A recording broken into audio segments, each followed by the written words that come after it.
7월 20일 월요일 정례 브리핑을 시작하겠습니다. 7월 20일 0시 기준 국내 발생한 신규 확진 환자는 4명이고 해외 유입 사례는 22명입니다. 그동안 확진 환자는 모두 13,771명이며 현재 903명의 환자분들이 치료를 받고 계십니다. 어제 안타깝게 한 분이 사망하셨고 현재까지의 사망자는 총 296분이 되었습니다. 고인의 명복을 빌고 유가족분들께 위로의 말씀을 전합니다. 지난 1월 20일 국내에서 첫 번째 환자가 발생한 이후 오늘로써 6개월이 되었습니다. 처음 겪는 상황에서 이제 조금씩 익숙해져 가고 있으나 국민 여러분들께서 여전히 불편한 일상을 겪고 있는 것이 사실입니다. 정부 당국자로서 이 상황을 타개할 해결책을 뚜렷이 제시하지 못하고 있는 점에 대해 안타깝다는 말씀을 드리면서 오늘 브리핑을 시작하겠습니다. 지난 6개월을 돌이켜보면 두 번의 큰 위기가 있었습니다. 2월 중순부터 대구 신천지를 중심으로 첫 번째 유행 확산이 나타났었습니다. 대구, 경북 청도가 역사상 처음으로 감염병 특별관리 지역으로 지정될 정도로 감염의 확산세가 거셌었습니다. 감염 확산을 막기 위해 국무총리를 중심으로 중앙재난안전대책본부를 구성하고 범정부적으로 총력을 다해 대응하였습니다. 자동차 이동용 선별진료소와 같은 창의적 모델을 도입해서 대규모의 검사와 추적이 가능한 우리의 방역 모델을 만들었습니다. 한편 대구 경북을 중심으로 환자가 급증함에 따라 무증상 경증 환자를 치료하는 생활치료센터를 처음으로 도입해서 운영한 바 있습니다. 국민안심병원을 지정하는 한편 전화 상담과 처방을 한시적으로 허용하는 등 신속하면서도 체계적인 환자 관리로 전국적인 감염 확산을 막을 수 있었습니다. 지역 봉쇄와 같은 강제적인 조치 없이 국민들이 함께하는 강력한 사회적 거리두기를 통해서 감염병의 확산 속도를 늦추었습니다. 방역 당국뿐 아니라 의료진들의 헌신적인 노력, 국민 여러분들의 적극적인 사회적 거리두기로 1일 신규 확진자가 4월 중순에 한 자릿수로 줄어들며 첫 번째 위기를 넘길 수 있었습니다. 이를 바탕으로 5월 초부터 일상적인 사회경제 활동을 허용하는 생활방역 체계로 전환할 수 있었습니다. 그러나 5월 초부터 이태원의 한 클럽에서 시작한 두 번째의 전파가 연쇄적인 집단 감염으로 이어지며 전국적으로 확산된 바 있습니다.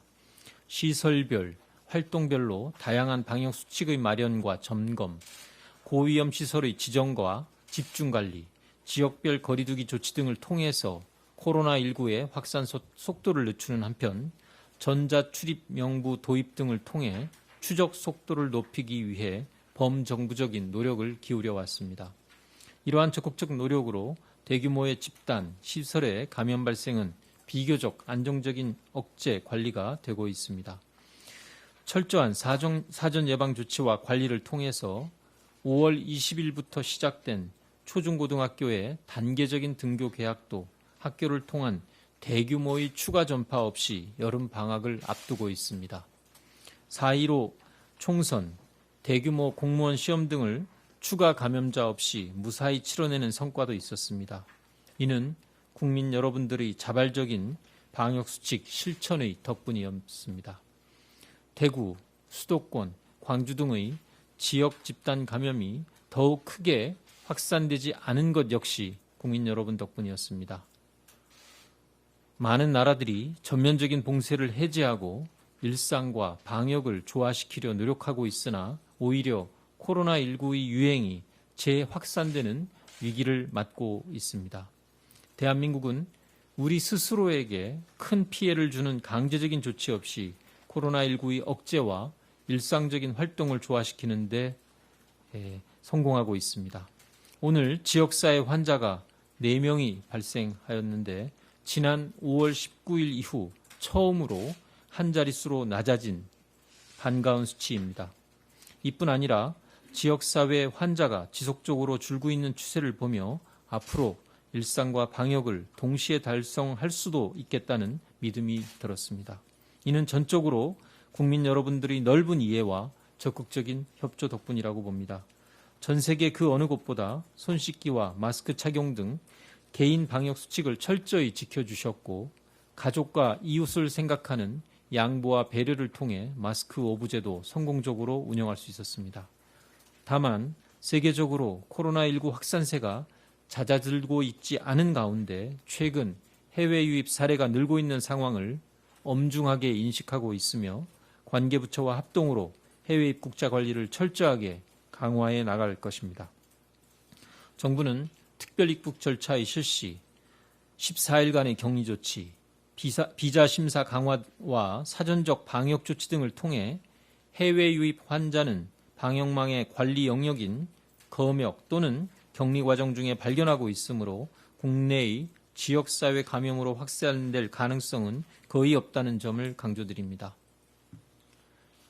이제는 지난 6개월의 경험을 바탕으로 앞으로 예상되는 코로나 바이러스와의 장기전에 충실히 대비하는 노력에 집중하고자 합니다. 먼저 생활 방역 조치들이 국민의 일상 현장에서 실질적으로 작동할 수 있도록 방역 지침을 실천 가능한 내용으로 세심하게 보완하고 진화시켜 지속적으로 보급하고자 합니다.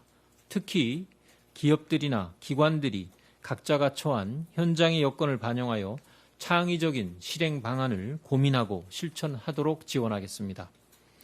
또한 내일부터 시작되는 5차례에 걸친 전문가 포럼을 통해 현재까지의 방역 조치와 대응 체계에 대한 성과와 중간 평가를 실시하고 장기화에 대비한 중장기 전략을 보완토록 하겠습니다.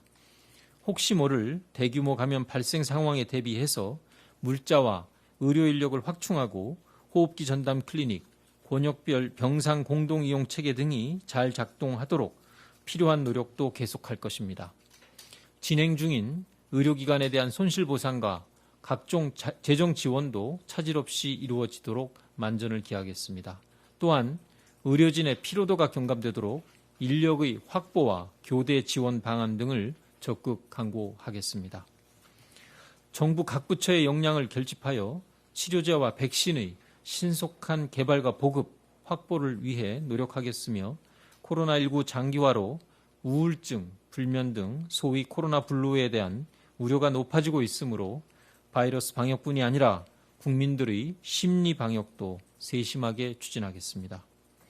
국민들과의 소통도 한층 더 강화해서 적극적인 의견 수렴과 참여를 보장할 수 있는 방안을 강구해 나가겠습니다. 아울러 우리의 방역 성과와 노하우를 바탕으로 다른 나라들과 적극 교류하여 코로나19에 대한 국제적인 공조체제를 구축하겠습니다. 한편 안정적이고 전문적인 대응을 위해 중앙사고수습본부를 전임 근무 인력으로 구성하고 본격적인 가동에 들어갔습니다. 여기에 그치지 않고 국회의 협조하에 질병관리청 신설 등 방역 대응 정부 조직 개편을 차질 없이 추진하여 빈틈없는 방역을 위한 조직 역량을 확보해 나가겠습니다. 코로나19 상황은 치료제와 백신이 개발될 때까지 장기화되는 것이 불가피합니다. 세계적인 코로나19 확산 추세를 볼 때 앞으로도 코로나19와의 긴 싸움을 계속해야 하므로 아직 긴장을 늦출 수 없습니다. 그러나 정부는 지금까지 보여주신 우리 국민들의 저력을 믿고 굳건히 나가겠습니다. 국민 여러분들께서도 지난 5월과 같이 집단 감염 확산이 언제든 발생할 수 있다는 점을 잊지 마시고 생활 방역이 일상생활 속에 깊이 뿌리 내리도록 동참해 주시기 바랍니다. 정부도 앞으로 코로나 장기화 국면에서